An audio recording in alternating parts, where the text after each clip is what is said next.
Anywhere you go, you belong.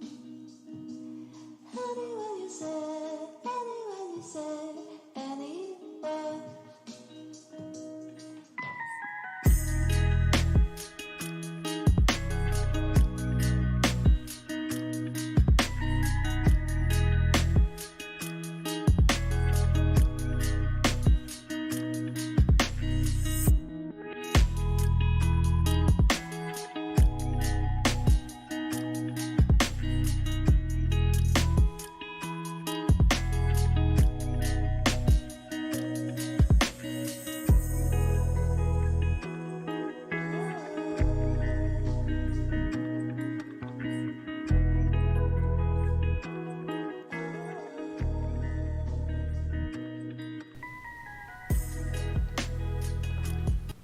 Okay, what are you saying, people? Welcome back to another stream. Hope you're all doing well. Like always, guys, any pairs, any charts, markets you're looking at, feel free to let me know in the chat. Even if you are looking at the lower time frames, feel free to let me know. You know, take a look together, share analysis and all that good stuff. If you are looking for a broker, I've got my affiliate link there for IT markets. Check that out if you want to. And if you are looking to follow my trades, follow my setups, follow my watch list for the week, check out my Telegram, and links in the description for that. And also, if you scroll to the top of the chat, or in this case, if you just look at the top of the chat, it is there. But yeah, guys, going to take a look at the market, see what's happening. Good morning, everyone. Hope you are all doing good. Seems the market is making a midweek correction. Yeah, it does appear so, because again, still do have that bearish bias for a lot of these pairs. Well, Euro USD on my screen right now, do still have a bearish bias for this guy, still looking for a push back down into the lows down here. So I'm still looking at Euro USD, well, pound's already kind of hit the target. Gold, I'm still looking at gold coming lower as well. And I said to you guys, I'm still looking for these shorts. I was looking for that double top, which looks like it could be happening, slash price is kind of breaking past that prior high there, but it's not too important because we can still come back in pretty easily. The main thing I'm looking out for, let me get that watermark in there before I forget. The main thing I'm looking for is to see if we can hold this support. Let me make that zone a little bit darker. Bit too dark for my liking. Yeah, that would do good. Okay, so I'm just seeing if we can hold the zone for support turn resistance essentially. So even though we have closed slightly higher than that previous wick there yesterday, still kind of in that zone. So I'm still looking for my signals there for the double top, for the shorts back down to the lows, because it's similar to pound USD. I'm expecting these lows to be taken out, unless we climb back above. Because my original trade opportunity I was looking for was a break and retest of this level, which kind of happened briefly last week Friday. But I was looking for the market to pull back up, see that next lower high in reference to these highs up here, and then drop. So if you do break above, that could be on. So maybe some partial, some buys there, some day trading buys to the upside. Me, I'm still short, so I probably won't entertain that idea. But yeah, what I'm looking for is essentially hold that level back down to these lows, or break above, retest that level back down to the lows. So keeping it really simple with Euro USD, bearish bias. If you look at the monthly, weekly, daily, you know, all those high time frames are all still bearish, and the chance of us taking out those lows is pretty high considering what has happened so far. So yeah, I'm agreeing with that. I think we're just correcting ourselves, maybe trapping some buys here, because again, seeing that big bullish candle could, you know, get some buyers interested for a reverse or something like that, to provide the liquidity needed for price to go lower, and take out those lows and see some new lows. So yeah, that's what I'm still looking at for Euro USD. And if I look at the DXY quickly, DXY has taken out the highs. So that's my only little nitpick about this opportunity, because I do like having the DXY. Say we've got some highs like so, and the DXY is looking like it's going to come back to those highs. And then if you look at Euro USD, it's doing the exact opposite. It looks like it's going to come back down to those lows. So I do like that synchronicity between them. But the fact that dollar's already seen some highs, it means that it could be time for retracement, which could drag Euro USD up with it. So that's my only little nitpick. But besides that, I'm still looking for shorts anyway for Euro USD. So that will be my game plan for this one. Hey, welcome to the stream. Let's do gold for the gold gang. Sure thing. I mean, I'm looking to trade gold as well, to be honest. Euro gaining strength. Yeah, Euro's being a little bit strong. I don't know if it was pound just being very weak. But yeah, Euro pound flew to the upside, as you can see. But yeah, I think that was a bit more pound. But yeah, Euro has gained strength, obviously you can see by Euro USD. But despite that, I'm still looking to sell this to the downside if we can get some entries. Again, not the biggest swing trade in the world, but more of a intra-week trade, but still 144 pips to the target, and probably about 100 pips to those lows there. So it could obviously be a bit of a day trade. We do have interest rates later, so do watch out for that, guys. That could provide some wicks in both directions before price makes its mind up. I would expect price to continue down off the back of the interest rates, but whatever happens, kind of happens. You know, I'm not going to try and call anything. I'm just going to stick with my technical bias and what I'm expecting for the market. If that doesn't happen, it doesn't happen. But those shorts are still valid. But yeah, we'll take a look at gold. So gold, still looking at these sells, as you can see. Let me just start again with this one, because I said to you guys yesterday I was looking for that double top. It didn't happen. I mean, it could be happening, similar to Euro USD. It didn't happen. I was looking for the market to come back and retest this area here, but unfortunately we just dropped anyway. But gold is seeing some upside, and to be honest, kind of needed, because we did start the week here. So if you kind of ignore that big bullish move here, all we've done this week is absolutely melted. So we do need to see some retracement, not necessarily, but to keep the market moving healthy. And like I said yesterday, that's the zone I'm looking for the market to come back into.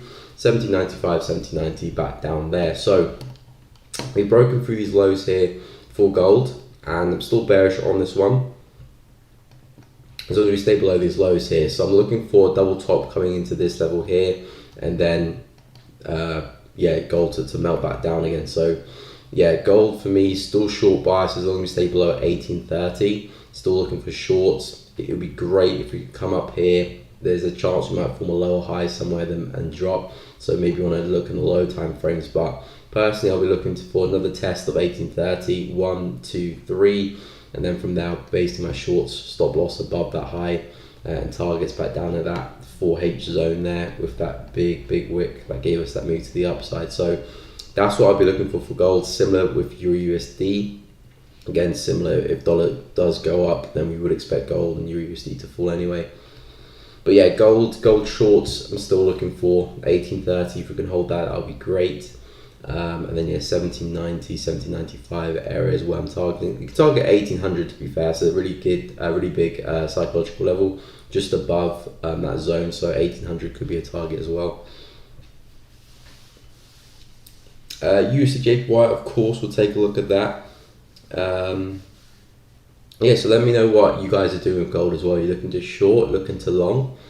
You know, I do have a bearish bias ever since we've kind of broken out this consolidation. As long as we stay below, expecting the market to continue south.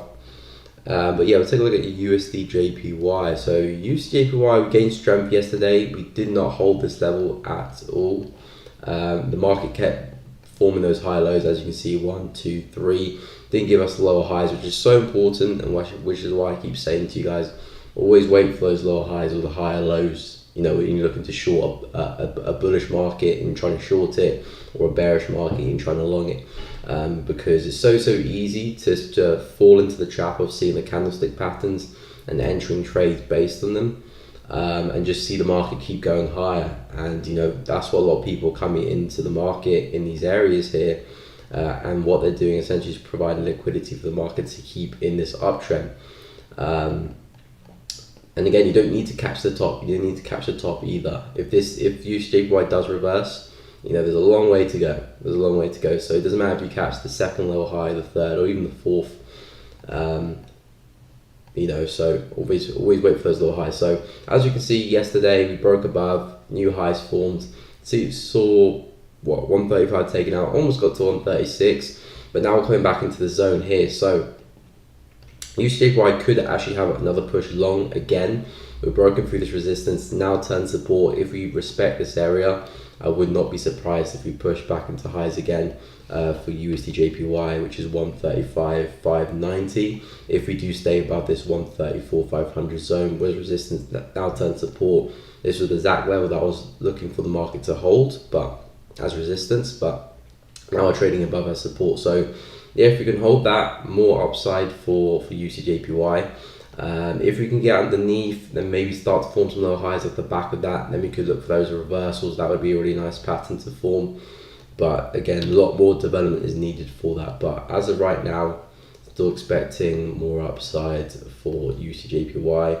Bit of a trend line there as well, if you consider this to be a false breakout. If not, then it would be over here, but you know, that would make sense as well. So yeah, more upside is looking like the most likely outcome for USD Jpy. GJ, of course, we'll take a look at that one. No problem. Happy to help. Pound JPY. Okay, so yeah, pound JPY. This is the one that I was looking for long yesterday. Still am looking for longs for this one, to be honest. But we saw more downside. As you can see, this was my analysis on the lower time frames. Some people were asking for the 15-minute.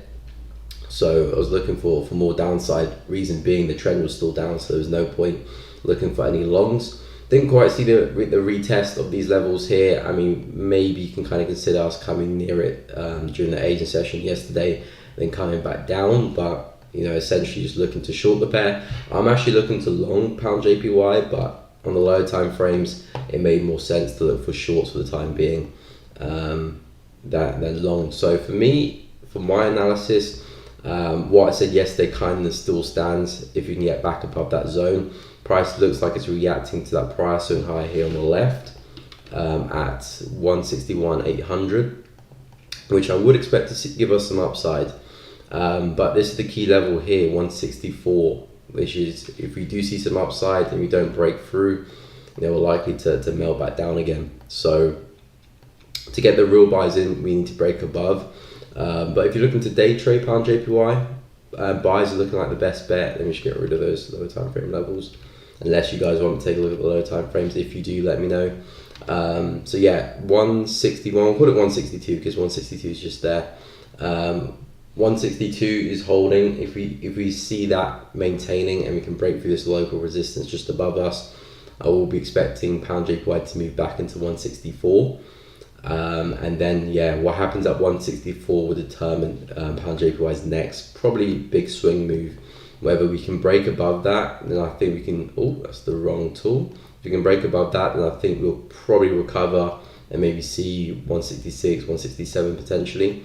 If not, then yeah, pound JPY is likely to have a bigger sell-off for the rest of the week or coming to next week as well. So 164 is where my eyes are peeled in terms of the next kind of bigger direction, bigger move. But as for now, day trading purposes, yeah, if I was looking to day trade this one, I'll be looking for some buys back up into that 164 level.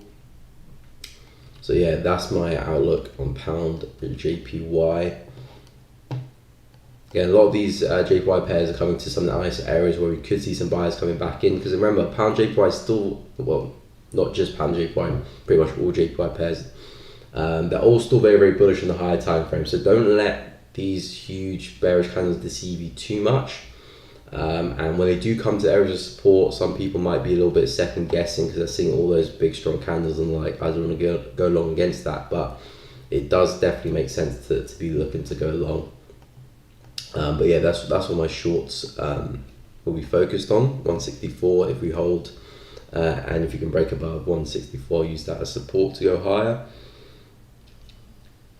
Pound USD. So yeah, pound USD I haven't really paid too much attention to this week, to be completely honest. After pound kind of collapsed and taken out those lows down the left, yeah, I kind of left this one alone. My main focus for pound USD, excuse me, my main focus for pound USD is this low here, which was the target for the week, which we smashed through, and still trading below. I mean, I need to look at the high time frames for a quick second just to see where we're trading, because obviously this here is like our higher time frame level of support on the monthly. This was that was COVID, wasn't it? Was it COVID? Yeah, March, 2020. So yeah, that was COVID, that big spike, I believe. I don't know, correct me if I'm wrong, I think it is. So yeah, this is our monthly, support. This is our not monthly support, this is our all-time low support. If I zoom out for pound USD, since whenever, 1993, this is the lowest has been, and this is the support that's holding price up. So pound is not at any old level. This is a very, very, very important level for pound, which if we break, it could be devastating for it. And we could be coming back to those lows of COVID, which is the all-time lows. This is just the all-time low support. That's the all-time low of actual price.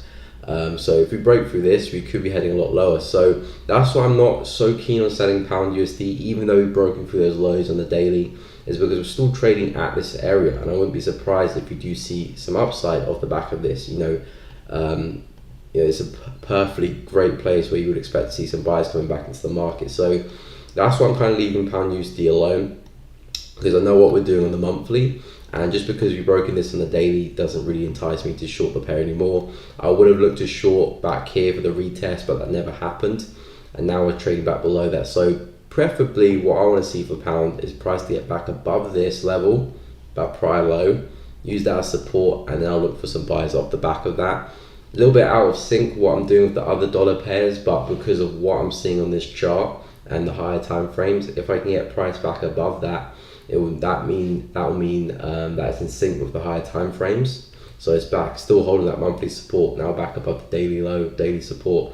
And then the buys there will make a great amount of sense. So that's what I'm looking at for pound. Get back above 1.216, 1.218. Buys would make a whole load of sense. Not really keen on the break and retest to go south, really. Not saying it won't happen, but I'd rather go on the break and retest of Euro USD or the break and retest of gold than go with the break and retest of pound USD because of where it's trading right now, and the fact that we've already taken out the lows, whereas Euro USD we haven't taken out the lows yet. So yeah, that's my outlook on pound. That's what I want to see happen, but yeah, don't get me wrong, we could obviously break and retest and go south. It's just that I won't really be entertaining that opportunity. I'll be looking for us to get above and buys. So yeah, that's what I'm looking for. But if you're looking to get involved with this one, I would focus on this 1.21 area, 21600 area, before getting involved. But yeah, pound. I mean, to be fair, euro as well. Euro is trading at key monthly support as well. But the only difference between Euro USD and Pound USD is that, number one, Euro USD, this is not all-time lows. All-time lows is all the way down there. And two, we haven't actually taken out these lows yet. The market still hasn't taken out the lows, so we still do have a reason to head lower, to go and take out those lows, and take out that liquidity. So that's why I'd favour trading shorts for Euro USD rather than Pound. And again, pretty much similar pairs, so they probably would do the same. So it's either Pound USD and Euro USD both break above, see some upside, or they both probably sell off. But yeah, Euro is definitely the one I'll focus on. So if I can get anything in this area here, I'll probably look to short, stop loss above. And then yeah, same thing up there as well. If you do break above that, so, I mean, up there would be great in terms of risk to reward and everything, but more shorts for this one. So yeah, Euro USD gold, main pairs I'm looking at. Hopefully gold can get up there. The only thing about this is that gold hasn't quite hit my area yet, and the more that time ticks on, the closer we get to the interest rates. And I don't want to be entering my trade, just before the interest rates or during the interest rates, just because there's a good chance it could get wicked out and faked out. So I want to enter after that, which probably will be for tomorrow morning. But by then the market might have already flew in either which direction. So hopefully I can get something there before the news. I mean, Euro's already trading at that level, so I probably would. But yeah, definitely be careful with the interest rates later today. Definitely if you're trading on the lower time frames, probably best to be done trading by, I think it's 7. Let me go double check that real quick. I do believe it's at 7, or is it 1:30? It's normally at 7, isn't it? So yeah, we do have some news at 1:30, but yeah, FOMC is at 7. Interest rates at 7. So yeah, you probably would be, if you're day trading, probably would be done by 7 anyway, or not in any trades by 7. If you are, do watch out. No problem, Ibrahim. Happy to help. It seems to have turned bullish intraday, 1 hour 15. Yeah, it's seen some up. I mean, similar with gold, Euro USD, because dollar is seeing some weakness right now, so they're all kind of reacting towards that. I wouldn't say it's pound being very, very bullish or anything. If we look at some other pound pairs, yeah, pound is probably slightly bullish, but I think it's more dollar coming down because every single dollar pair has kind of reacted to that a little bit. But yeah, we have seen some upside intraday. We have seen some upside intraday, but again, not really looking to buy into that too much. I want to see what happens with those levels up there. But again, where pound USD is trading on the monthly, you wouldn't be surprised if we suddenly see some big bullish momentum off this level, because all the higher time frame traders, trading the higher time frame, will be entering a lot of buy positions at this area, and a lot of higher time frame traders also will be exiting a lot of their sell positions at this area. I mean, we're literally at all-time lows, or close to it anyway. So who wouldn't exit their sell position and take profit? So that will definitely be happening at these areas, and obviously buyers will be stepping in as well. So I wouldn't be surprised if we do see a big move to the upside, something like that. But of course, we're not here to predict, we're here to react, to see what the market gives us. And that if that happens, there could be some nice buys. So yeah, we'll keep an eye on those pairs. 80 suit chef, I'm keeping an eye on this guy, because again, I do think a big swing move is happening. Well, could be happening. wouldn't say it's in play yet, but you can see we've been stalling for ages at this area here. That's the monthly, the weekly as well, so many wicks to the upside. So seeing if we can keep this up, form another lower high and roll back over. So I'm just waiting for that next kind of lower high here in the 4H to get some sales back down into the lows down here at 0.67800. But the pair is a little bit messy. So I'm seeing if we can get maybe a test of this area. Again, that would be great. And then drop to the downside, something like that. So again, it's still bearish on this AUD pair. And most AUD pairs as well, I'm still quite bearish on. So AUD still looking at shorts for that one. NZD as well. Looking for those to roll over back down to these lows. Again, so messy, so I want to wait to see if I can get some clear opportunities, because it's running out of momentum a little bit and it's not looking too good. But yeah, most of these dollar pairs have really had some crazy moves, and coming to the interest rate, you know, it's interesting what could happen, because they either could see some upside now and take a breather from all this bearish momentum, because a lot of them have dropped or have gone up. USD Jpy and USD CAD, for example, without much retracement, and now we're getting a big news event. You know, is that going to provide the retracement, or is that just going to kick them off even more and completely fly away? Because USD CAD has just been climbing. This is one of the pairs that I posted on my Telegram, one of the pairs that I've also analysed on my weekly analysis. If you haven't checked that out, feel free to go and do so. That's for the previous video on my channel now. There, USD CAD I was looking for pushing to 1.29 this week. I said potentially we could come back to highs, but I wasn't expecting it to be this week. I thought we were going to consolidate a little bit, pull back, you know, all that good stuff. But we've just been climbing. The week opened here, and we've just been climbing, and we're not even too far off those highs anymore. So that pullback I was looking for doesn't look like it might happen unless the news provide that downside for me. And then I can look to get back in tomorrow and take advantage of some buys, you know, from either one of these levels here. But in terms of, you know, structure, momentum, everything is looking very bullish. And now we're taking out 1.29. I wouldn't be surprised if we were to drop even lower. So yeah, USD CAD still bullish on this one, looking for price to move higher, back to those highs. If I can get a pullback, that would be great. AUD, again, that's another one that I was looking at this week, but it has come back down to those lows. Hasn't quite taken out those lows yet. As you can see, it's pushed past 0.7. Now it's coming back down to 0.68300. So again, sell bias for this one. Maybe you can look for a double top somewhere, get some shorts in, but for me, I'm expecting price to roll back over and see some continuous momentum back down to those lows. So yeah, AUD more downside. Nothing's really showing any sign of bullish, you know, structure or just trend, anything.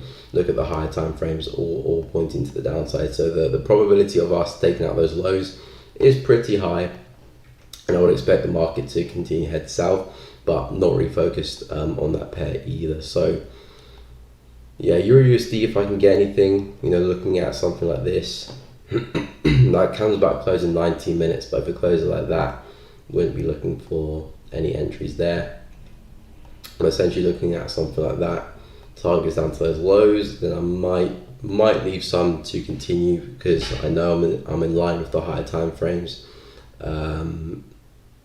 monthly, weekly, daily, all to the downside. So the chances of us continuing like we did with pound is pretty high, so I might leave some to continue as well.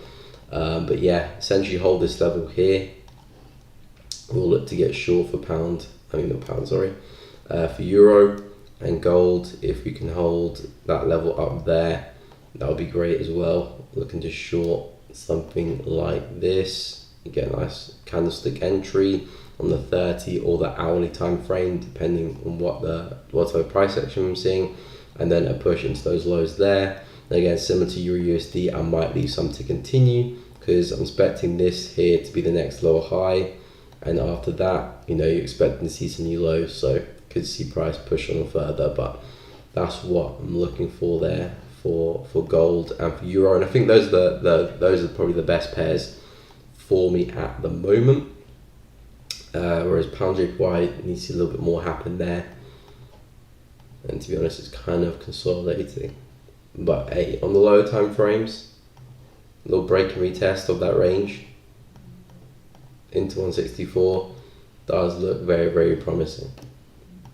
Not really my type of style, but if you're looking for that, something to keep your eyes out for, eyes peeled for. So yeah, pound JPY looking good there. Euro JPY, we were looking at that one not last week, yesterday. That one actually did climb higher a little bit, so it was kind of very, very corrective, but it's managed to find some momentum and climb higher. It's running out of that steam a little bit because again, still that bearish momentum still intact. But the key thing I'm looking for is for price to really just respect that price swing high now as support, which you can see the market did there. So Euro JPY, nice upside momentum, holding that. Now it depends what the market does next. I said that line there would be the first target because this is where the sellers will probably step back into the market, try and move price back down again. And it just depends if the sellers or the buyers win the battle. The buyers hold that support, or the sellers hold that resistance. And if you can break out of this kind of area, that will paint the picture where Euro JPY could probably head to next. Break below that daily, that'll make a whole lot of sense. But yeah, just want to be careful with the interest rates coming up. Probably is best just to enter trades tomorrow actually, but when I'm back testing and going through the market, I'm not really aware of big announcements, big decision, interest rates, inflation, NFP. I'm not really looking out for that stuff when I'm back testing my strategy and going over different markets.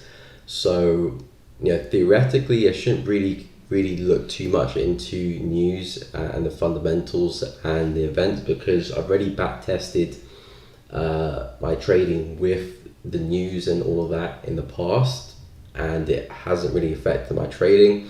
Obviously some trades might have got faked out and stuff like that, but in the grand scheme of things, when you look at the bigger picture, it doesn't really affect my trading. And some news events will actually push price in my direction as well. So yeah, I'm trying not to be too invested in what happens with the interest rates, just focusing on the price action because that I can be consistent with, whereas trying to guess what's going to happen in the news, it's always just a headache really. Hey Sunny, how are you doing? Welcome to the stream. How important to be mechanical? Well, it's very, very important. It's important to be by mechanical I think you mean systematic or systematic. So yeah, it's very, very important to be that, but it's also important to be able to adapt as well. So it's kind of like the best of both worlds. You don't want to be too adaptable because at that point then you don't really know what you're doing because you're just floating between different things. But then you don't want to be too mechanical and too rigid because if you are, then you might as well just be a computer and get an algorithm to do what you're doing really. So it's kind of the best of both worlds. So you need to kind of be rigid when you need to be rigid, but also be able to kind of not necessarily change your strategy or anything, but have certain things in place that allow you to either push trades further, take profit closer, maximize risk to reward. Maybe I'm not going to take that trade because of this and this, or maybe I am going to take this trade because of this and this. So that's definitely an important part of your game. But yeah, you don't want to be too mechanical because if you are, then you might as well just be a computer. And the main thing that humans have over algorithms and over computers that we have are conscious. We can make decisions based on different factors and use our intuition as well, and that's a very, very key thing you want to have in trading as well. But I do agree with you, it's very, very important to have that mechanical element and systematic element of yourself. Yeah, Euro JPY. So I was just looking at Euro JPY. We're bouncing off that higher time frame level on the daily. I'm on Euro JPY right now. I was looking for Euro JPY on the list, but I'm on it right now. So yeah, Euro JPY, we're having a bounce on that level there. So it just depends what we do next, because we're respecting that prior resistance and support, but the momentum and the structure in the 4H is still quite bearish. So for me, I'm not really looking to do any sales for Euro JPY until I see a break beneath the zone here. Once I see a break beneath that zone, that tells me that the sellers are definitely winning this battle. Well, most likely will win this battle. Then I'll look for the retest and then the sells to continue to the downside. And at that point, you can really stretch the trade, a lot further, maybe back to some of these areas here as well, at 137, 136. But if we do stay above, then I'm kind of still bullish on pound JPY. And I say kind of because I'm actually expecting price to kind of run these lows. But from what I'm trying to do and my style in the market, as long as we stay above this zone, I'm still bullish on this one for it to climb higher. We wouldn't entertain any sells or buys in these areas here, but as long as we stay above, buys is what I'm favoring. You took buys a few minutes ago. Wow, you're brave. Okay, so what time frame did you enter your buys? Yeah, what time frame did you enter your buys? Because I do appreciate that Euro JPY obviously is, found that double bottom and now seen consistent high lows since then. But if I was going to entertain buys due to this structure, I'll try and do it kind of earlier on, because now I'm coming up to where the sellers will be located and they'll want to be looking to enter their sell position. So, I'd rather do it earlier on. Probably slightly riskier, yes, but that way I can actually manage my trade a little bit better. Not saying that we can't obviously break through this zone, but it's just that probability wise and kind of risk to reward is not the best there. But the key thing you're looking at for this one is for this structure to essentially hold now. The key thing is where's your stop loss. If your stop loss is below this low, then you should be protected. Oh, on the 4H. Okay, is your stop loss below this low then? Is your stop loss below the 139,500 mark? Because the reason why I'm asking for your stop loss, because that's the most important thing. Not necessarily your entry. Doesn't matter if you enter here or you enter there. The stop loss is the important thing, because that will determine if your trade actually fails or not. Obviously, you'd rather get the better entry, don't get me wrong, but the stop loss will determine the success of your trade. So yeah, well, is your stop loss underneath the low? Okay, that makes sense. Okay, so essentially going for the little break and retest then. Okay, so yeah, that makes complete sense. If we hold this, then yeah, I would expect price to continue higher. Again, the initial and the current kind of momentum in price is obviously bearish on the 4H, as you can see. So it's just that we need to shift bullish. If you can form some higher lows somewhere, that would be fantastic, or some equal lows.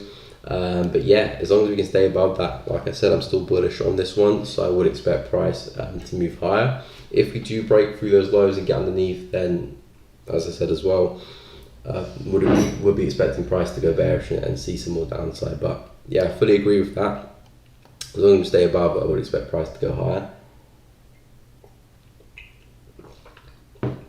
I'm looking at buys on pound JPY as well, so I'm expecting the JPY pairs to see some relief, not necessarily back to highs, because I'm not too sure if we'll get there this week or next week, but I do expect them to see a little bit more upside. What is your mathematical edge that drive your journey and you want to continue refine the edge? Example, like Casino has their edge. What is your mathematical edge you drive? You're asking me what's my edge? Mathematical edge, are you talking about like win rate or risk to reward? But again, my edge is essentially my strategy, and that's basically multi-time frame analysis and confluence between different technical tools, so support, resistance, structure, highs and lows, candlestick patterns, and momentum really. So combining those things with multi-time frame analysis will provide my strategy and my edge. If that's what you're talking about. But yeah, it's constant refinement as well, but not getting too involved with the refinement, because sometimes going too deep into the refining is actually making your strategy worse. Not necessarily worse, but it actually will hinder your win rate or your risk reward in the end. So it's important to kind of do your refinement in increments.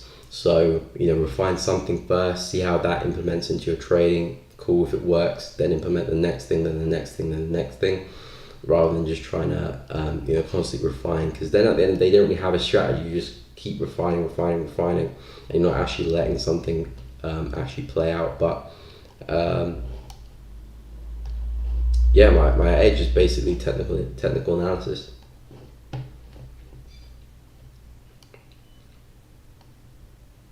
And obviously other things that go with that with structure and momentum and candlestick patterns, support, resistance as well. But yeah, my strategy is mainly confluence and multi-time frame analysis.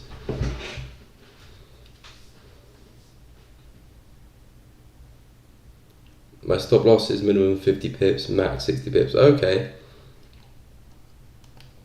Yeah, that's fair enough. I mean, I don't really have a cap for my stop loss. It just depends what I'm trading. Sometimes I'll have a bigger stop loss. Sometimes I'll have a smaller stop loss. It just depends what's the situation, what the setup is.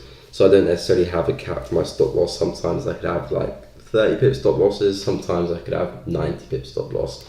So I always use a pip calculator to calculate how much my lot size should be. So I can always risk 1% of my capital, because it can change quite drastically. Sometimes, the lot size could be double because of the stop loss is different. And also it changes from pair to pair as well. But I'm always risking the same amount of the capital, but the lot size could be different because of my stop loss changing. But yeah, if you got that kind of rule that the stop loss has to be 50, 60 pips, then of course, you can do that. But I like to be flexible though, because the markets will always change. I'm not going to want to disregard a certain opportunity just because I have to use a slightly bigger stop than normal. For me, a high probability setup is always a high probability setup, whether the stop loss is 10 pips or the stop loss is 100 pips. But again, that's just my outlook on it. But yeah, gold's coming into this area now, so we'll see what we get there. Hopefully we can get there probably in the next kind of hour or two into that level, and we'll see what type of price actually we can get from that. And then I'll be looking for some sells back down again from this 1830 area. Pound Jpy looks stuck. Any ideas? Is it going to reverse to go up to the upside now? Yeah, I'm actually looking for Pound Jpy to head higher. We're expecting a nice area on the 4H stroke daily, which is this area here, that price swing high, form that low. Let's go with this zone. We formed this low here, so we've got the high, we've got the low, high up there, and now we've seen some downside to retest that prior area there. So as long as we can break to the upside of that consolidation, so you're right, price is kind of moving a little bit sideways. As long as we can break out of this kind of consolidation, I'm expecting Pound Jpy to move back up to that resistance there at 164. So a break and retest on maybe the 15 minute, 10 minute, bit of a random time frame to say, 15 minute, 5 minutes, something like that. Break and retest of the highs of the consolidation and then moving to 164. So that's what I'm favouring for Pound JPY. But of course the break of the highs is essential, because if we don't do that, the bears are still technically winning this battle. Reason being, the resistance hasn't broken yet, and we could actually sell off again back down to the lows there. So you could actually look to take it both ways. If you respect this level again, you can look to enter shorts and see if you can take advantage of the range. If we break through the highs, then yeah, the break and retest is on, which is what I'm favouring for price to do. And then yeah, 164 is where I'm expecting price to head to after that. But yeah, pound JPY, you are right, is moving a little bit corrective, but there's a reason. It's coming to some important areas. 162 is holding that level. So yeah, we'll see what price can do after that. If we break to the downside, then yeah, the immediate bearish trend is going to continue. If we do that, of course, maybe there's some areas there you can target. But if you can clear the highs, it makes a whole lot of sense for price to see some upside. So yeah, that's what I'm expecting for pound JPY. I'm actually looking at getting involved with this one, but I'm personally looking at doing that at 164. So if we can hold either some sales to go back down again, or if we can break above, I'm looking at 166 and 167 up there. So yeah, that's kind of my outlook for pound JPY. Again, I'm not really looking for day trades, but you know, if I was, that would be something that I would probably entertain if I can get the break and retest of it.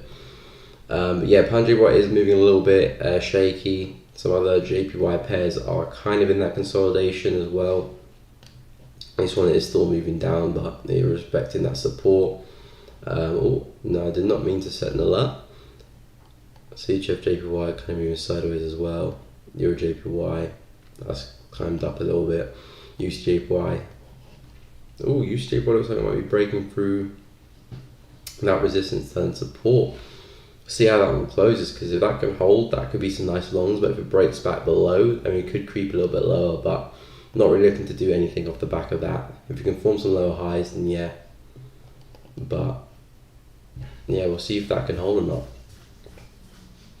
That one is pushing. But yeah, we are coming up to that first, we are coming to the candle close. And yeah, so it looks like I'll probably have to wait for the next hourly candle.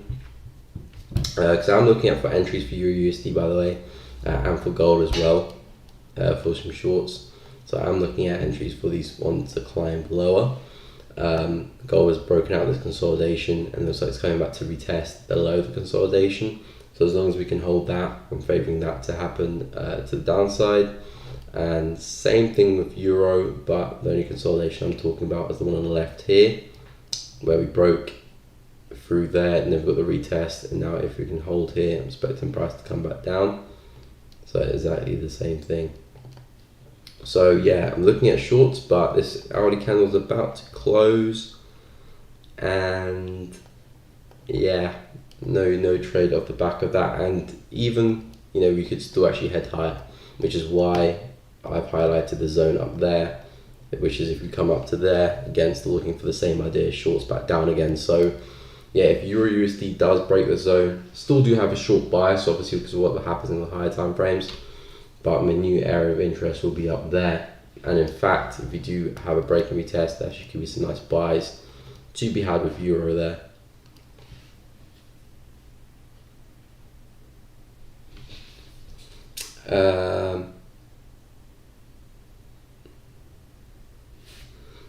Thanks for the advice last month. I'm out of that signal that deleting them whenever they go the opposite side. Yeah. I mean, that signal group, that is so bad.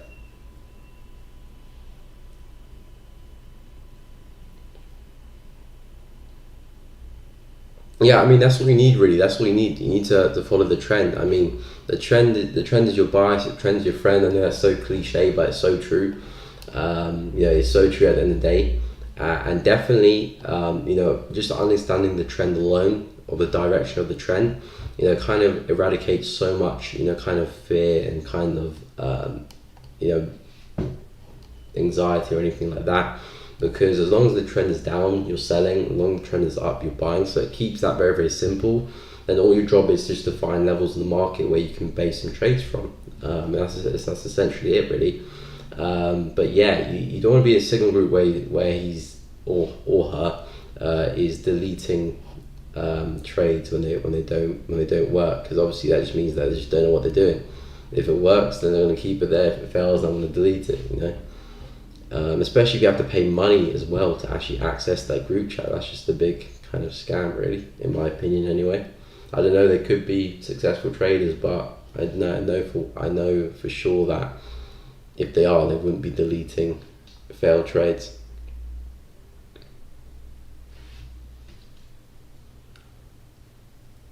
I want to communicate with you on the stream, that's why I asked random, which oscillated in my mind. Now question is exhausted, nothing I'll find. Yeah, Sonny, it's cool. If you have any questions, just drop it in the chat. You know, any questions literally about anything trading related, you know, that is completely cool. I mean, that's literally what the chat is there for. And the microphone as well, so I can communicate to you. So yeah, literally any question, feel free to ask. If I don't know the answer, I would say I don't know the answer. Some people ask me about stuff that I just generally don't know the answer to. So I'll tell you I don't know the answer. I know everything, you know, that I know of my experience in the market, and all that I'll share with you guys. But any other strategies that I just don't know, then obviously I just wouldn't know. But what confirms your entry point? Entry point is just simple. It's candlestick patterns, wick rejections. Yeah, all to do with candlesticks and specific zones in the market. Really, excuse me. So yeah, my entries is not really too complicated. The real analysis comes from analyzing the structure of the market, the direction, planning my levels in advance, and waiting for price to come to them and react them in a certain way with the candlestick wick rejections and the candlestick patterns, and that's all there is to it. There's nothing really much more. With that, the candle's just closed there, so yeah, definitely no signal. What's gold doing? Yeah, gold's come a little bit higher. But yeah, just candlestick patterns. So yeah, if I do get entries for this, I will share it on my Telegram channel. So if you want to check that out, feel free to go and do that. Link to that in the description. I share my watch list and setups that I trade, and there you can see my entry points for my trades there. And yeah, it's just candlestick patterns. But again, it's all to do with at the right areas, because candlestick patterns alone probably won't do you much good, because you will see bullish candles, bearish candle patterns everywhere. Some will fail, some won't work. It wouldn't make much sense to enter off that. You have to have specific reference points to work with, whether that's indicators, moving averages, support and resistance, supply and demand, trend lines. You need to have something to actually add value to that area. Therefore, a candlestick pattern or wick rejection will actually become meaningful in that area, because you'll see candle patterns everywhere. That's how price, you know, forms. It's everywhere. But when it's at specific zones, specific levels, that's when it actually becomes of value. So yeah, candlestick patterns and wicks really is what I look to enter off. And my entry time frames, hourly, 30-minute, with using the higher time frames to calculate my bias. But as you can see here, you know, this is the zone that I'll be looking to enter from if I can get an entry. We've broken to the downside from the daily, so my bias from the daily is bearish here. And we've broken through this low, this support, and as long as we can stay below it, I'm looking to see if I can carry that momentum to the downside. Looking for another retest of this level here, and then if we can get some type of price action like we've done previously, I'll look to enter off that and targets 170, 95, 90 down there is the plan. Same thing for euro as well. We're looking to see if we can get anything here. Target to this one, 1.03, 500. So far, nothing quite there yet. Pound JPY, see if we can break to the upside out of this zone for some buys or some sells. But yeah, that 50-minute break and retest, price is coming up again to see what it can do. Yeah, that could be on. Again, nothing really I'll be looking into, but possibly though. No problem, Elton. No problem. Happy to help. Bitcoin's almost at 19k. Bitcoin's trading at 2223. Very, very interesting stuff. Almost coming to 20k. And then I've got my 19k level. Well, it's not quite at 19k. It's at I'll be a bit more specific, it's actually 19,655, which is where I'm expecting price to come into, which is so close. Then we actually got a zone slightly lower as well, down there at 13k for Bitcoin. But yeah, I would be looking to see if I can get in actually on that next bullish cycle for Bitcoin. That would be crazy, because maybe you can go hit that 100k. Or it could get ugly,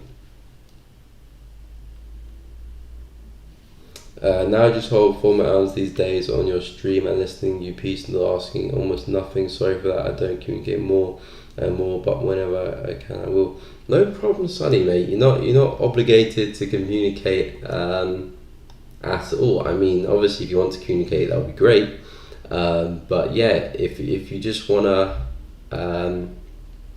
listen, have it on in the background, that's perfectly fine as well. Not forcing you to communicate or anything. But yeah, if you have any questions, and that goes for all 25 people on the stream, if it is 25. But yeah, if you have any questions, just drop it down in the chat. I'm not going to bite. I can't bite. There's a screen, protecting you. So if there is a question, feel free to obviously ask. But yeah, your USD could be forming very, very soon. Gold, just need the price to go a little bit higher. But yeah, definitely going to be a little bit of a riskier trade, this one, because obviously with the news coming around later, and the fact that obviously with this kind of trade, it's not going to be done, it's not going to be finished by 7, unless we suddenly just melt to the downside and hit that target, which I highly doubt we'll do. It probably will take a day or two for price to get back down at these lows. As a result, the news could do a little whipsaw action. So again, it just depends what type of not what type of trader you are. If it's in your plan to trade with the news, for me, regardless, I'll be looking to trade. I'll probably give myself a wider stop loss, but other than that, if I get a signal, I'll trade, because I know when I'm back testing and I get a signal, I always trade it. So just trying to replicate what happens with the back testing as much as possible into the live markets. Obviously, it won't be exact. Reason being, back testing, there's hardly to no emotions when you're back testing, because obviously it's all just testing. If it works or it doesn't work, doesn't make a difference to you at all, and obviously there's no money involved. So back testing can come very, very natural, and it's obviously very, very fast paced as well, because you can just use the replay tool and you can click play and it'll go to your price very, very quickly. So there's not too much dilly-dallying around. Whereas with live markets, you have to control yourself and sit on your hands whilst price is moving to your target. And that time where price is moving to your target, some people can find it hard to do nothing and force some trades. And in that time where there's back testing, they do nothing. But in the live markets, they take some unnecessary losses, which could obviously hinder your trading performance in the long run. So emotions is very, very important, but I'm just trying to mimic as much as possible back testing to live, and trying to keep those impulses and emotions at bay. Never can control it completely, because it's literally what makes you human. Not necessarily, but it's part of you being human, but you just need to keep them at bay as much as possible. But yeah, hopefully I can get gold, euro, pound. I'll probably just wait for this one. Pound Jpy, I'll wait. And pound USD, I'll still wait for that break and retest. It makes the most sense to me. I know that the market is still still extremely bearish, but the break and retest for the longs make the most sense based on where we're trading in the higher time frames for this one. So that's what I'm just going to be waiting for pound USD, for the price to get back above and get the longs. Not going to be too interested in the shorts. And like I said earlier, I'm trading Euro USD and gold shorts anyway, so I don't need to trade pound USD shorts. Pretty much the exact same move. But yeah, we'll be keeping one eye on dollar, because we have taken out those highs. I wouldn't be surprised if we were to come back down now. We've got the price swing high there on the left. Price is creeping back underneath it. Had a nice break and retest day yesterday, as you can see, broke, retest, nice move up. Now it's coming back down again. So we'll see if dollar can hold this support level here.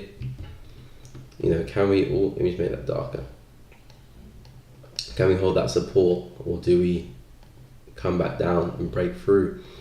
If we can get back above, then yeah, dollar back to highs, looking pretty high probability. Is that right word? High chance. So yeah, break above that, high chance will move back to highs. If not, we break this floor, then it's not looking good for the dollar, and my Euro USD and gold ideas will probably get blown out of the water. But then, not to worry, pound will probably come into play. But yeah, that's what I'll be looking for, and we'll see how JPY pairs react to it as well. But from what I'm seeing, it's not looking too good.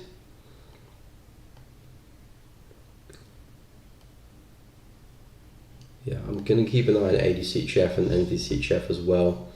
Again, not really planned to trade these pairs this week, but I've missed a few big moves with some of the other dollar pairs, so I'm kind of subbing these guys in.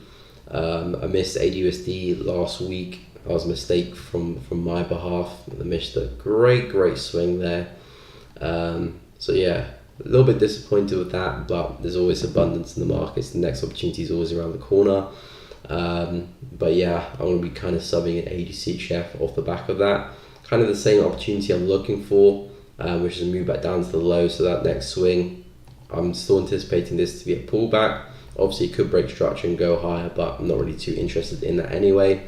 So you can form that lower high somewhere, 0.69400.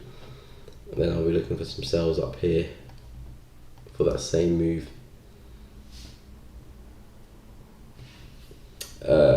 Please give us a heads up, right? Your euro and gold in your Telegram. Also, just looking for sells and gold. Okay, yeah, no problem, man. I'll give you the setup that I take. So if I get anything, I'll take it. If I don't say anything in my Telegram or for gold or Euro USD, then that just means I haven't taken a trade or I haven't found anything. If you don't see anything, but yeah, if I do get anything, I'll stick it in there for gold and for Euro USD. I'll say pound USD as well, but I doubt I'll get anything for today. But yeah, if I do get anything for pound as well, I'll throw that one in there as well. So yeah, if people want to check out my Telegram, the links in the description to that. Post my trading setups there, and also my watch list for the week. So yeah, feel free to go and check that out if you want to. Links in the description, and also if you scroll to the top of the chat, there is links to my Telegram there. And yeah, if you are enjoying the stream, guys, feel free to leave a like, subscribe, share, hit the bell, comment. All that good stuff does really help the channel out. And if you are enjoying the stream, finding it useful, all that good stuff, then why not subscribe? Help a brother out. But yeah, do leave a like. I'm joking, but no, seriously, leave a like. So yeah, for me, it's just going to be waiting for euro and gold now. Again, don't want to have my attention too spread out everywhere, because I do trade a wide range of pairs. So when I'm looking at so many different pairs at once, it kind of gets a little bit messy, and then I'm looking at this, I'm looking at that, I'm deciding should I take this and should I take that, and it gets a little bit messy, and then I take the wrong trade, or I take this trade and that trade plays out. So I try to keep it as focused as possible to 4 or 5 pairs at one time. Even though I do trade like 20 to 30 pairs, I try to keep it to those 4 or 5 at one time. So my energy and my focus is not too spread out everywhere. Which means that I do miss opportunities that happen in other pairs. Euro CAD, I might not catch a move on that. Again, I was saying the breaking retest yesterday. Obviously, I wasn't looking at that. Pound CAD, some sells there. So I'm not going to catch every opportunity just because It's very, very difficult to when you're looking at so many pairs. And obviously I understand why people will just focus on one pair or two or three or five pairs. It makes complete sense. But the way I trade in my trading style is that not every day, not every week, sometimes not every month as well, I'll see a good opportunity that fits my criteria. So when I trade all those pairs, it really helps me to pick and choose which pairs are meeting my best, my strategy the best. It can do, so I can trade those setups, because for me it's not necessarily the pair that I'm after, it's the setup. So if that setup occurs in Euro USD or it occurs on pound CAD, doesn't really matter too much to me, because I know in the long run, my win rate, my risk reward will keep me on top.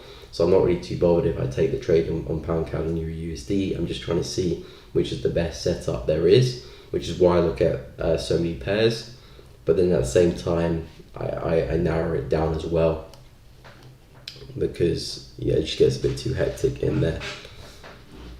But I have seen some traders that really do, take like 5-10 trades a day on so many different pairs, which is, I don't know how they do that.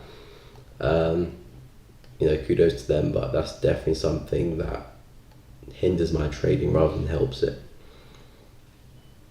But gold and euro, main focus on those pairs, with some other pairs as well brewing up, but they probably need a little bit more time. I doubt I'll probably get a trade in those today, but gold and euro could get a trade in those.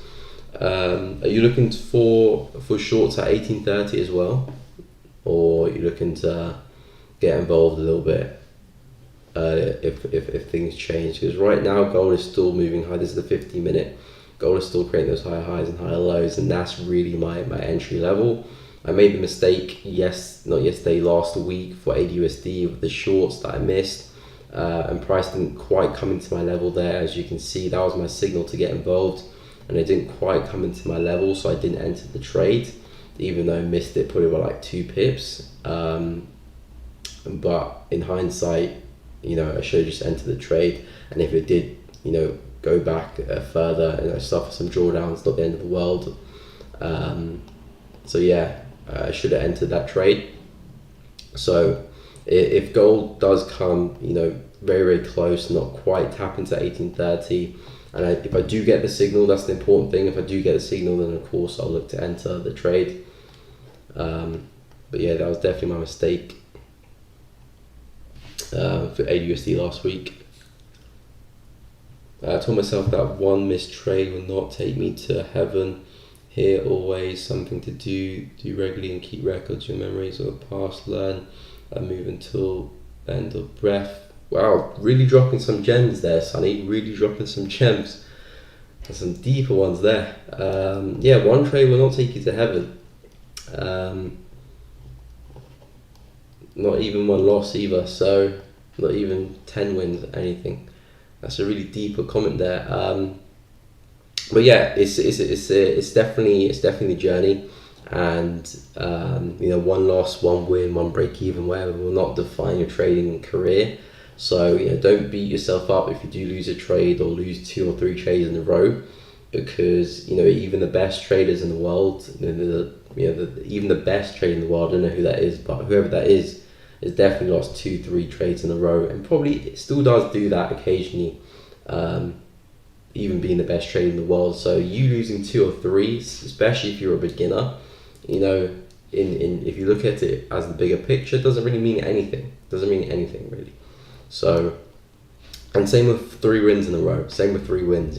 Just because you win 3 doesn't mean you sold the markets and you cracked the code and now it's going to be flying to the hills from now on, because it won't be. I can tell you that for free.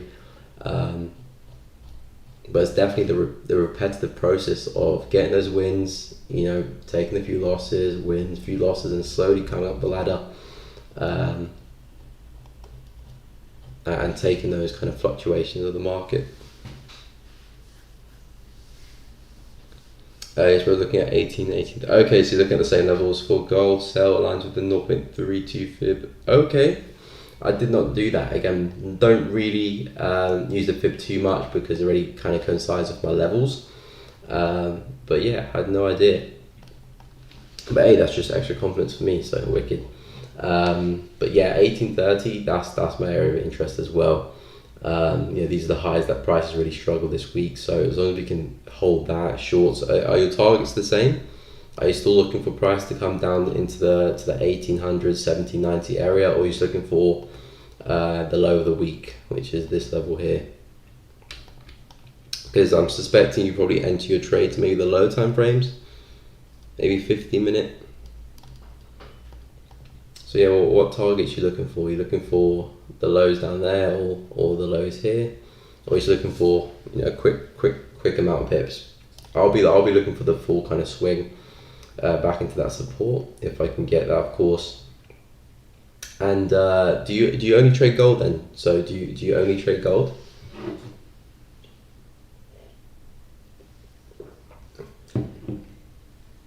And if you do only trade gold, what's the experience like being? Is there is there a lot of trading setups? Do you get a trading setup every day? Is it once a week, 2-3 times a week? How often do you trade? If it's only gold you trade? Because I'm interested to find out, because that's like the polar opposite of what I do. I have a big spectrum of pairs, and I kind of break it down into a watch list, and I choose between those each week. Whereas if you just trade one pair, I wonder how many opportunities you get, every week.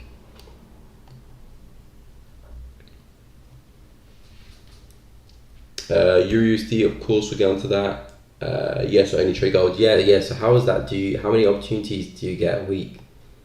Is there a lot? Do you have to pick and choose, or what's that like? Because that's a complete opposite of me. But yeah, EURUSD, so short buys for this one, looking for price to come back down into those lows there. You're in EURUSD buys. Nice. So I suppose you're already in profit, unless you just entered now. So yeah, what's your plan for those EURUSD buys? Because I still do have a sell bias for this one. I won't be looking at buys for the EURUSD at all, really. I mean, there will be some good buys if you can break above this level here. If you can break above, that level there, that will make a lot of sense. But higher time frames, momentum, bearish structure, everything is still pointing down for me, and based on how I look to analyze the market. So for EURUSD, I'm not really looking for those buys, but yeah, where's your target? Because we're hitting a key level now, so I don't know if you've got to bank some partials or anything, or where's your target? Yeah, where's your target? Because that obviously will determine where you take your profits. Is your target up here or somewhere? But yeah, price has had a really nice double bottom, but I'm still expecting price to roll over back down to these lows here. So that will be the plan for Euro. Maybe I can get an entry on this candle here. Still has 35 minutes left to close. So a lot can happen in 35 minutes. But hey, as long as we don't break through this, I get a nice candlestick pattern, I'll enter the trade, stop loss above. Target 1 will be the lows here, and target 2 will be that. And gold, exact same thing. Target 1 will be the lows there, and target 2 will be 1790. To be honest, there are setups every single time, but I only take the filtered ones with awesome risk reward. Okay, so that's interesting. That's interesting because, what time frames do you trade on? Because obviously we'd have to be trading the low time frames. So, yeah, what time frames do you look at for your entries? Because that kind of change. That's like a big kind of different perspective for me as well, so that's quite interesting, because I don't know why, but always in my head, I'm always thinking if I'm only focusing on one pair, obviously because I trade the higher time frame, so naturally there's going to be less opportunities, but yeah, I always do have in my head that okay, if one pair, I probably have hardly any opportunities, and then I'll probably miss some good opportunities from other pairs. But again, that's a pretty negative way to look about it. But obviously, I've personally never only focused on one pair. That could be something that I do in the future. Who knows? Who knows where the future takes me? But Yeah, I find that quite interesting because it's completely different for me. But I also suspect you trade in the low time frames there, maybe like 5, 15 minute then, 30-minute time frames. And the fact that you can filter between the one that you pick, that also means there's a good abundance of trades as well.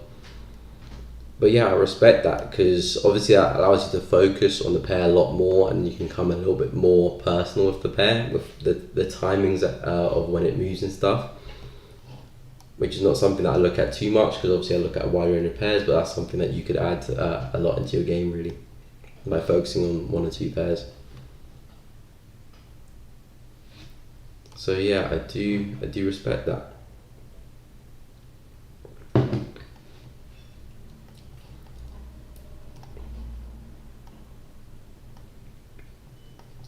Yeah, so I'm just going to keep this eye on Euro because I could be entering soon. Again, if I get an entry, I'll post it into my Telegram, but I might put a little side note on the Telegram saying enter with caution, because if you do enter the trade as well, you probably will be holding it through the news. So I don't know if you guys want to do that or not.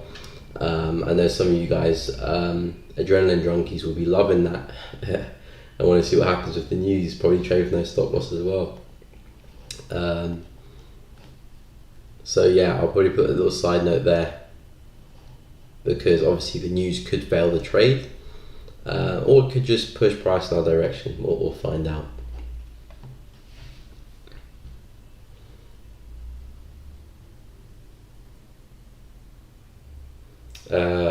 My time frames are 84H. Oh, okay. 84H hourly, less than that, there's too much noise. That's just for me though. I do not scalp in gold, most likely breakout swing, momentum. Okay, nice. That's similar to me then. That's really, really similar to me. Yeah, I don't really like the low time frames too much. I think that's really my only kind of nitpick. Any like little thing that I don't like about the low time, because I have traded on the low time frames before. But I've never really found too much consistency with it as compared to the higher time frames, and yeah, I just feel like the higher time frames are just so much more better to trade. Not necessarily because the price action is any better, but because it's just the speed of it is so much better, and it allows you to think really through things. Whereas if you're entering on like 1 minute candles, you know, the speed that you have to think and make big decisions, especially if you're trading large amounts of capital, you know, you could be risking, you know, a lot of money just because of a split-second decision that could be based off pure emotions, and you only know that after you've taken the trade. So I do like the slower pace of the higher time frames.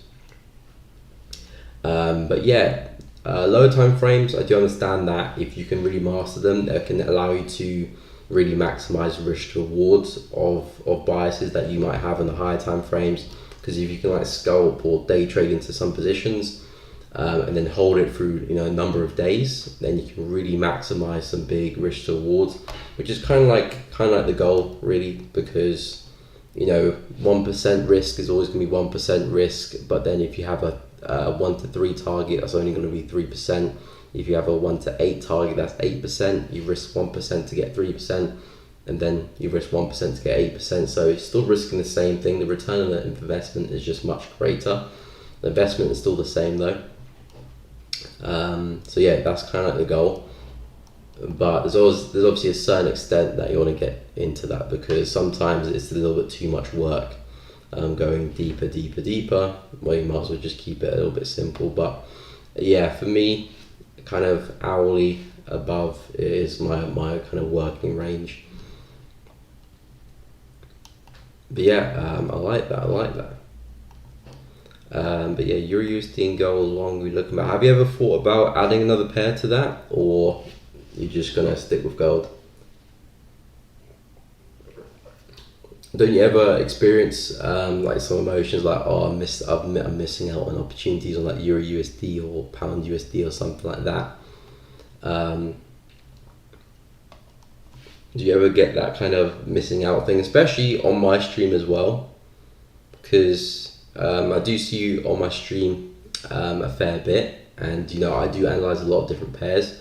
So I'll be talking about moves happening on many pairs, and you're just sticking with gold. Do you ever feel like you're missing out?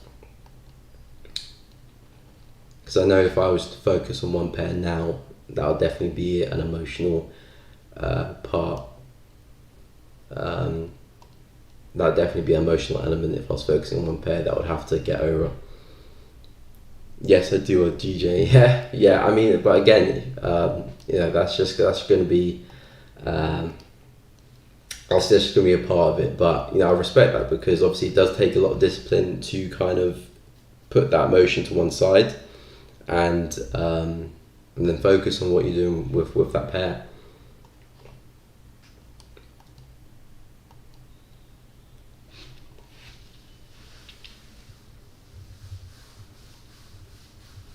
So I saw your Instagram story where you share your location for the laptop on the screen. There's a chart moving like a snail. So how you managed to look among people with a laptop and on the screen? Okay, yeah, my Instagram story. And yeah, if you guys want to follow me on Instagram, feel free to go and do that. The link's in the description. I believe my link, not link, but username, or maybe link. But yeah, my username should be in the description for Instagram. If you want to follow me there, feel free. How you managed to do look among people in one place? Are you asking how do I manage to trade whilst people is around me?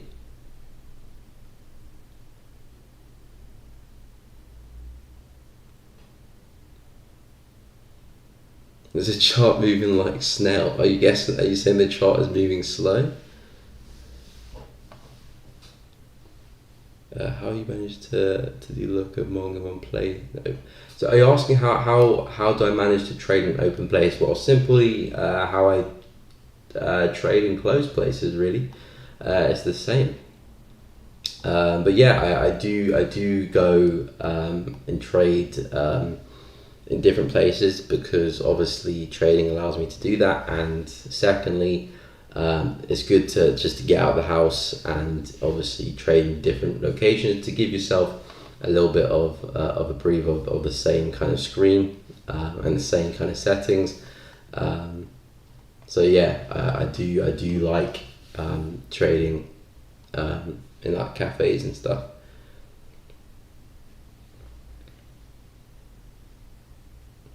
I felt both have the same volatility, but recently just want to focus on. Okay, that's fair enough.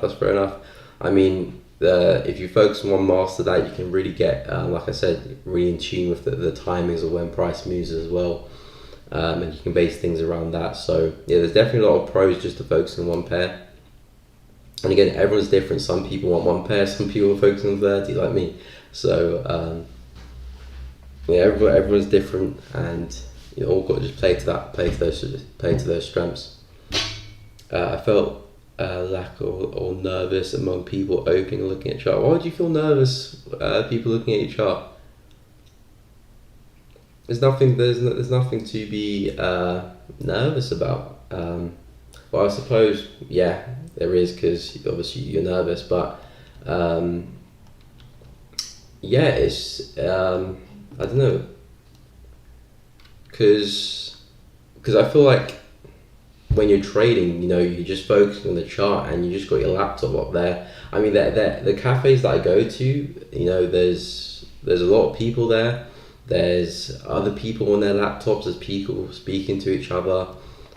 So it's not like, everyone's got their eyes on me or anything. I just, sit at a table and open my laptop and look at the charts. I guess some people might look, because they'd probably be like, what the hell is that? But there's nothing really to be nervous about. I mean, no one's looked at me and gone, what are you doing? So yeah, try it sometimes. Even if you are just still in the learning phase as well, try going out in the cafe and just, because it's good to have that change of scenery.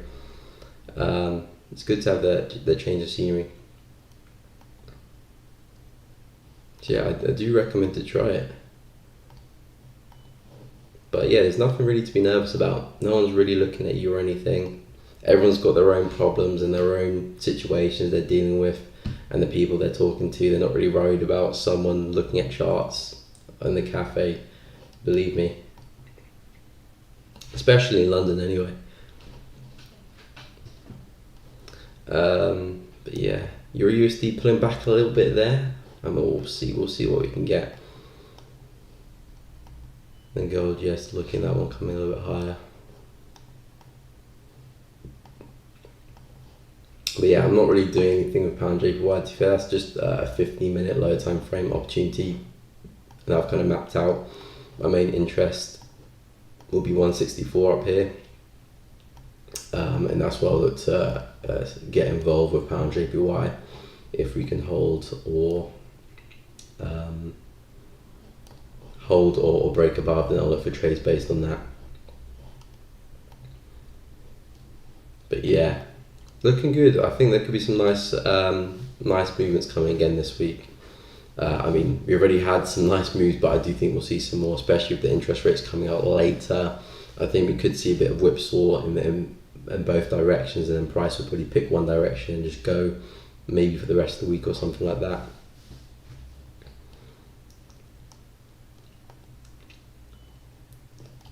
That pair is choppy. Silver's pushing up. Interesting actually. Silver's seeing some upside. I still do think silver's rolling over. The only what happened there? I couldn't speak for a second. Excuse me. The only reason why I'm looking at silver is for my trade on gold, because silver and gold, they correlate quite a lot, and I don't trade silver. I've traded before, but I don't really trade it. I just trade gold and keep an eye on silver. But yeah, silver's really pushing.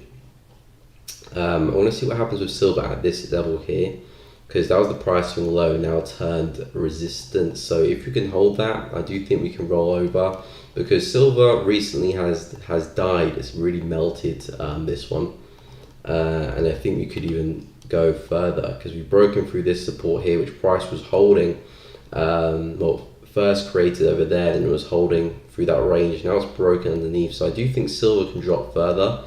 And if that happens, then I do think gold would do the exact same thing and maybe even drop further as well. So yeah, silver for me still holding that higher time frame level. So I still do have that bearish bias for silver, and I'm still looking at silver coming back down and coming back down into this support here at 20.6. So back into these lows where we'll see new lows. I would expect us to do that, but I'm not too sure if we'll do double bottom then come back in, because this, even though we have broken underneath the level, we're retesting it. It could easily be a fake out. Many times price will, create a level, fake the level, do a little bit of a double bottom, then get back at all. I did not mean to do that. Fake the level, little double bottom, get back above, and then head off another direction. So that definitely could happen with silver, and if obviously that's the case, we could look for some really nice longs after. But I'm still looking at us coming back into this support here at 20.6. So silver for me still bearish bias, but we're seeing a lot of momentum, so hopefully that can kind of run out at this area here. Bit of a trend line there, connecting those major lower highs. Bit more makeshift, to be honest, but the key area I'm looking at is this 20.1 level. So hold that'll be fantastic, and then yeah, silver back down into there. Obviously break above, things get a little bit interesting, and that might take gold above my level here as well. So again, going to be reactive, not too predictive, see what type of price action we can get in these areas. Obviously silver still closing bullish here, but obviously things can change pretty quickly. But yeah, silver expecting a drop, and likewise with gold.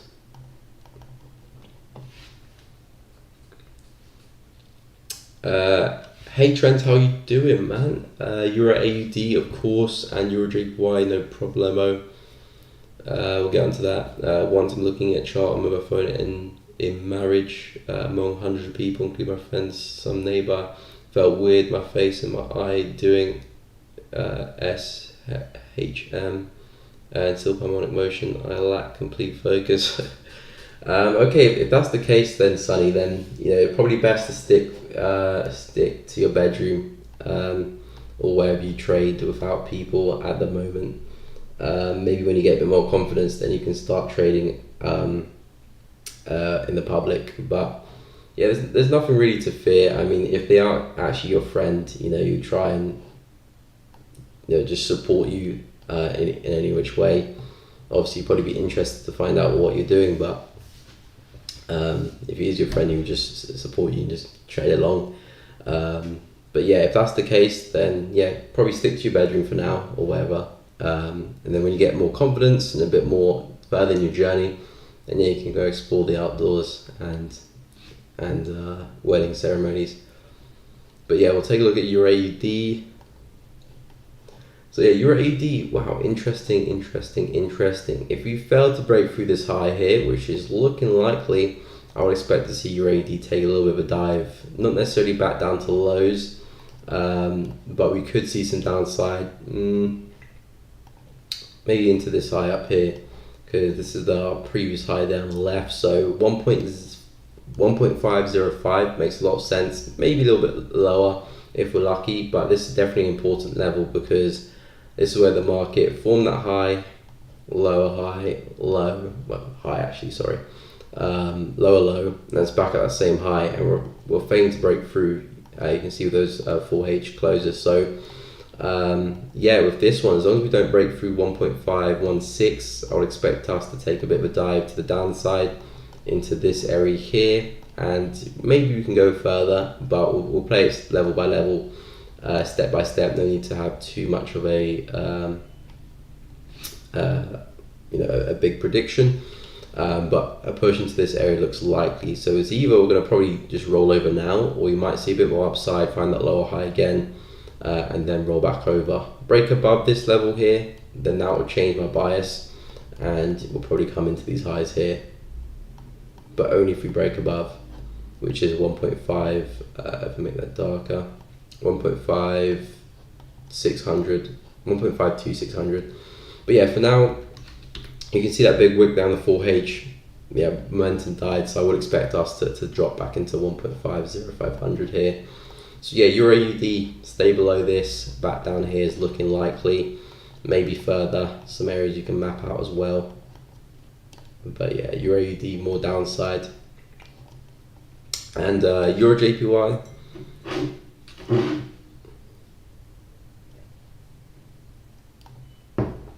Euro JPY, okay, so we're still in that structure. Let me just get rid of this, these little dots. Okay, so we're still holding that daily price swing high on the left, now at support. Again, momentum is still with the bears, so for us to really start seeing some more upside, we need to break through some structure here. But what I'm seeing for Euro JPY is that we've pulled back here, and the market's kind of running out of juice, but it's so corrective. So I'll be a little bit careful entering any trades now for Euro JPY. If you're looking for shorts, that would make sense on a hourly 30-minute basis back into the lows here. Back down into that support makes sense, but I'll probably wait for us to commit to a direction outside this consolidation, because you can see the way we've had this pullback. We've dropped, had that first push, pullback, first push, pullback again, and now we're kind of stalled. So if we can break to the downside, something like that, that would make a whole lot of sense there, and just kind of stay in tune with this bearish trend here on the hourly /4H. And then we're back into our daily zone here, where we could either reverse again, or if we break through, commit to the downside a lot further. Because if you break underneath this zone here on the left and stay underneath it, that's when I'll expect Euro JPY to see a lot more downside. But as for now, we've bounced from that level, we're having this pullback. Price needs to make its mind up because it's moving a little bit sideways right now. But if it can commit to the downside out of the consolidation, little retest on the lower time frames, and then yeah, sells back down to this area looks the best in my opinion. But we could buy straight back up again if we hold it, of course. But yeah, Euro JPY is lacking a little bit of momentum. You were trading this one yesterday, weren't you? Trends, nice shorts down here on the lower time frames. looking to get back involved. I like that. But yeah, that's what I've got for Euro JPY so far, because it's a bit corrective, not the best price action in the world right now. But yeah, that's what makes the most sense to me, because we've still got that bearish momentum here on the immediate time frames here, which is still intact, and I'm still treating this as retracement. If we're just to fly to the upside and break above, then yeah, we could look for that reversal, maybe back to highs again. But we're lacking all that momentum. We're still throwing a lot of wicks here either side, so price needs to make its mind up. If it's the downside, a little retesting and then sells back down there will make the most sense.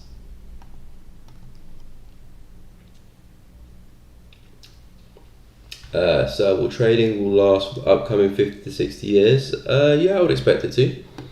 I don't see why trading will not be here for the next 50 to 60 years. Again, some people do say that we expect to go to one world currency, so to get rid of currency for each nations.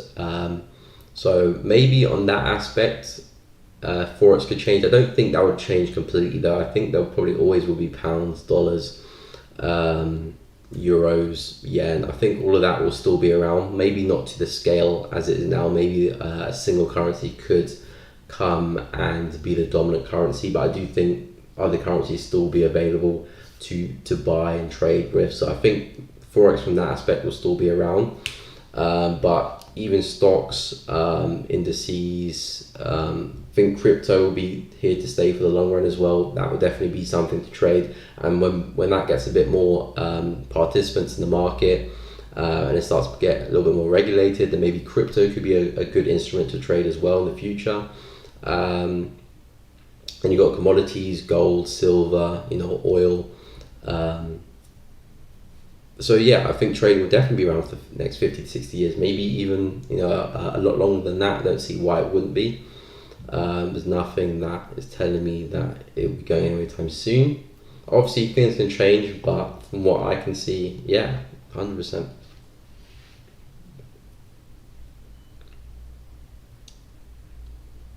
Yes, I'm scalp in and out, taking profit because it's consolidated. Okay, yeah, fair enough. Okay, so you playing that little range there on the hourly. Fair play, just in and out there. Wicked. But yeah, that is consolidating very, very rigorously there. So yeah, I think once we get the break either up or down, that will make things a little bit more clearer, and then a simple little break and retest can get a nice entry to take advantage of that as well. But yeah, it is very in and out. But yeah, Euro trends. I was about to call you Euro JPY. So do you focus on Euro JPY a lot then? So do you just focus on the scalps from this one?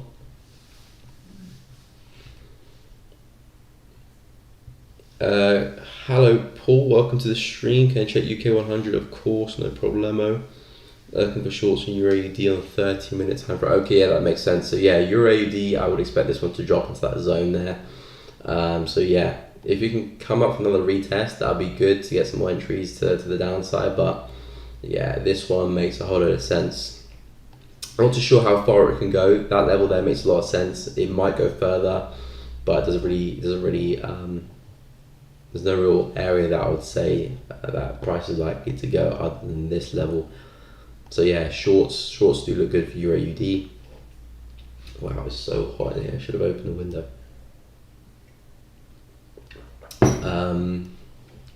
Okay, yeah, UK 100. UK 100. So yeah, we'll get into this one. Okay, so that's clearly the last time that I analysed the pair, which was when? 8th of December. Crazy. So that's like 6 months since I've last looked at this pair, because I got a lot of people on the stream asked for US 100, US 30, GR 30. So those are mainly the indices that I do look on the stream because that's the most popular. UK 100, obviously some people asked me in the past, and that's obviously the last time I've analysed it, but it's been a while. Start fresh. Okay, so this is obviously, I'll get to the low time frame in a second. I just need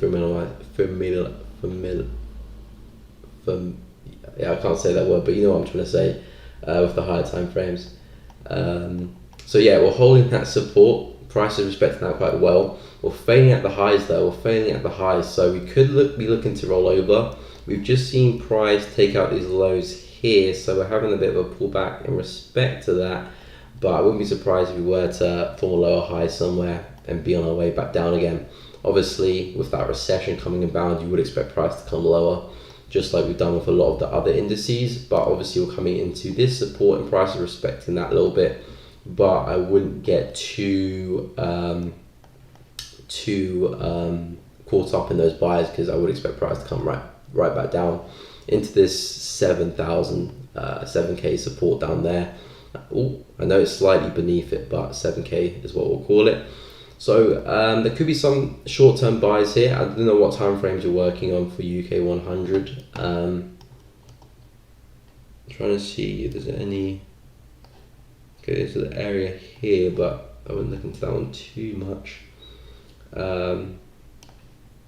Yeah, there's no real clear level that pops out to me other than maybe this one here on the left with that lower high there, and we broke and retested that. So 7328 I'll look at, but for me, price is still bearish for this one, so I would expect price to come up, little lower high somewhere, maybe come to the 7328 level and then come straight back down and eventually go and break through this level, and yeah, Bob's your uncle 7,000 is where we'll probably end up trading towards. So yeah, lower high is what I'll be looking for this one in reference to those highs up there, to come back down, whether it form here or maybe go fill that gap and then come down, you know, I'm not too sure. We could form there, it could form a little bit higher, but this is the support I'm expecting price to get to now. So obviously we're holding that as support, which is why we can see that move to the upside, but I still think the shorts is the okay hourly 15, that helps a lot. Okay, so that's a bit more of a swing analysis, but again, definitely still valid. So obviously for this one, we're expecting a higher time frame level. If you're looking at the hourly 15, then I'll be looking at a break and retest to 7328. That'll make the most sense here. So yeah, if we could come back and retest this, and then the 7328 level, which is this level here in the 4H, will make the most sense, because this is our higher time frame in the daily, which we failed to break through. Then we created this area of consolidation, which now the market is breaking above. So if you can break and retest that consolidation, we do have some nice confluence there, giving us a move higher. So yeah, if you're looking to trade this one on the hourly 15, I'll be waiting for a break and retest of 7250, come back and retest that, and then yeah, get some long to the upside back into those areas. Obviously what I just analysed before was a bit more of a swing point of view, which again I'll still expect price to do, but if you look at the day trade this, then buys is your best in the immediate term. No problem. I was thinking that gap was going to be so that's what I said. Yeah, we could roll over from here, or we could go fill that gap and then roll over. It's up to price obviously, but yeah, that gap is kind of asking to be filled a little bit. But yeah, definitely from a short term point of view, I would expect more upside, unless you're talking about this gap here on the left. Yeah, I don't know if you're talking about that gap or that gap. Either which way, I think that gap most likely probably be filled. That gap, maybe, if we can climb higher.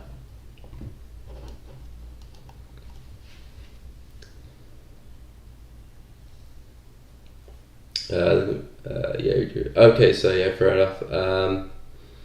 AUD Jpy good for shorts. Yeah, AUD Jpy looking good as well. I'm looking at AUD CHF, so similar pair.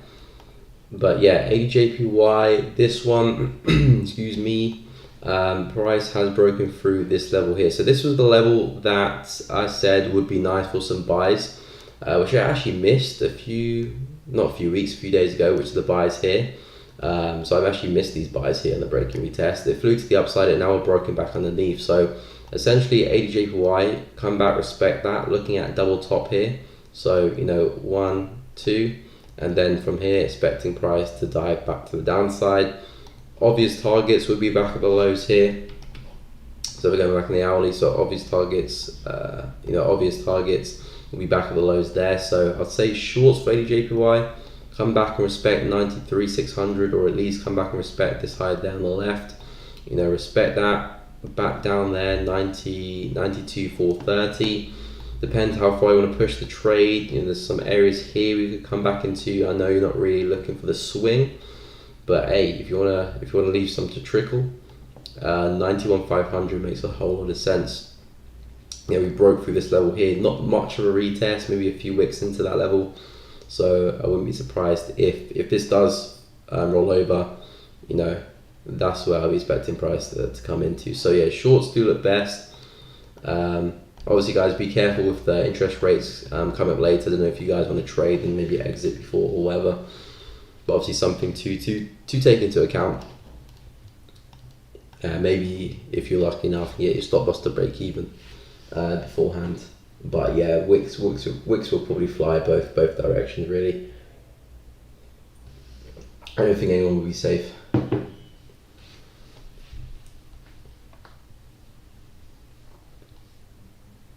Okay, yeah, they get the first one. Okay, yeah, fair enough. No problem, Paul. No problem, Paul. Happy to help, my man. Happy to help. Yeah, and you get back on euro. See what's happening there. Well, this is gold. See what happened in gold. Okay, gold's still not quite there. Euro has pulled back. That is not the best close in the world. Still got 2 minutes, but yeah, that is not what I want to be seeing. And I'm going to make sure that I do get a good entry signal, especially with the news coming out later, because what I've found out, I haven't really got this in concrete yet, but what I'm starting to see is that when I do get in on signals, so the setup's all there, but sometimes the candlestick pattern hasn't quite formed yet, which does happen from time to time, because again, candlestick patterns, you know, they're speculative, they fluctuate quite a lot sometimes, so sometimes you don't quite get the engulfing, but price still moves.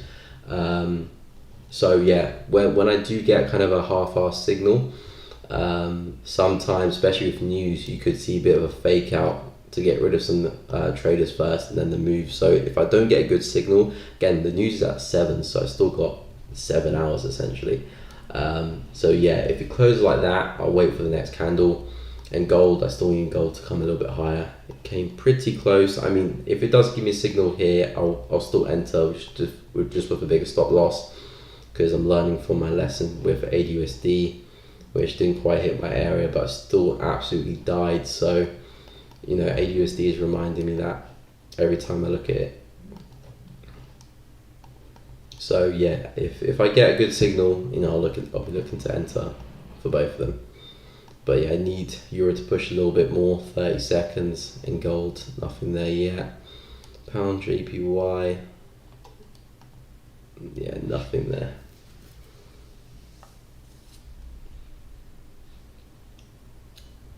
So I suppose trading will stop after 3 to 4 years for some reason. What is the only thing you will do? I remember said you are an entrepreneur. May I know someone? Well, actually, definitely an entrepreneur.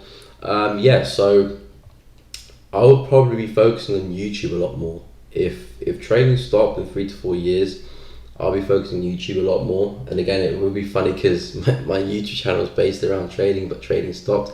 I'll just convert my YouTube channel to something else, to be fair. But it'd be quite hard for trading to stop in 3 to 4 years. But something has to replace it in some way or form. But yeah, I'll be focusing on YouTube if that was the case. But yeah, if trading was to stop in 3 to 4 years, then obviously I'd need to look for something else. But yeah, I'm not too sure. Again, I'll probably be looking at more. Well, it depends. Is trading stopping and investing? So is there no stock market as well? To be fair, I've never actually thought of that. To be fair, I've never thought of if trading stopped in 3 to 4 years. I know YouTube would definitely be what I'll be focusing on a lot more if that was the case. But yeah, I don't know. I've actually thought of that. I mean, I'll definitely come up with something, some type of business, maybe around YouTube. Yeah, I wouldn't know what there. But yeah, if YouTube is successful, YouTube can be, main source of income on its own, really. Then obviously other things can come from that.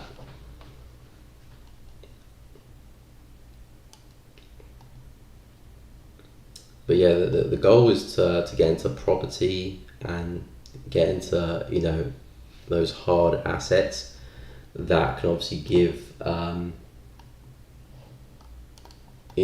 that passive income stream without doing anything really. So hopefully in 3 to 4 years I'll be combining some property. So if that's the case there, then obviously I'll have income from that, and then YouTube as well, and then I don't know, I'll think of something else. But yeah, I don't think trading will stop in 3 to 4 years. So that's not something you have to think about too much, Sonny. Just focus on your trading for now. But yeah, we have come into the end of the stream, guys. How have we closed? Yeah, that's not really what I'll be seeing. I'll probably wait for the next candle, or to see if we can come back up, retest and get another price action, but I'll wait for the next candle before I enter. What's gold done? Yeah, gold's not quite at my area just yet. 1830 is what I'm looking at price getting in towards. So yeah, those signals for both of them. And yeah, I'm gonna have to be a bit patient with those. So yeah, guys, I will be live again tomorrow, same time as always, 10 to 12. Hope I do see you guys there, all of you guys there. If you have enjoyed the stream, guys, please like, share, subscribe, hit the bell, all that good stuff really does help the stream out. I do really appreciate all the love that you guys share in the comments and the likes and that, and the subscriptions. All of that is beautiful. But yeah, I hope I do see you tomorrow. We do have news later. We do actually have news at 1:30 as well, in about an hour and a half. For dollar, so do watch out for that. But again, the main event is at 7. So I know most of you, probably day traders, scalpers, probably be out the markets by that time. But if you are in the markets and holding positions, do be aware of that. Just in case something happens. But yeah. I made $200 for the first. I made $200 from 1st June. Thanks a lot. Is that from me? Oh, no problem. No problemo. I mean, that's good. That's good. That's building momentum. Keep that going. Keep that going. Yeah, it's gonna be a process. You can lose some money as well. So don't get too caught up in it. But that's good. Build some momentum. Glad to hear that. Glad to hear that. So I feel that you will suggest me if that happens. I have to study and get good in other skills and take that as alternative. Yes, you do need to have obviously other skills other than trading, but don't get me wrong, you do need to invest into trading and to become a good trader. Don't try and fall too much into the plan B sort of mentality, because in my opinion that's how a lot of people end up not making it, end up failing, because they focus too much on their plan B and don't put enough effort into their plan A, and they're almost kind of force the plan B happening because of their kind of lack of belief that plan A will work.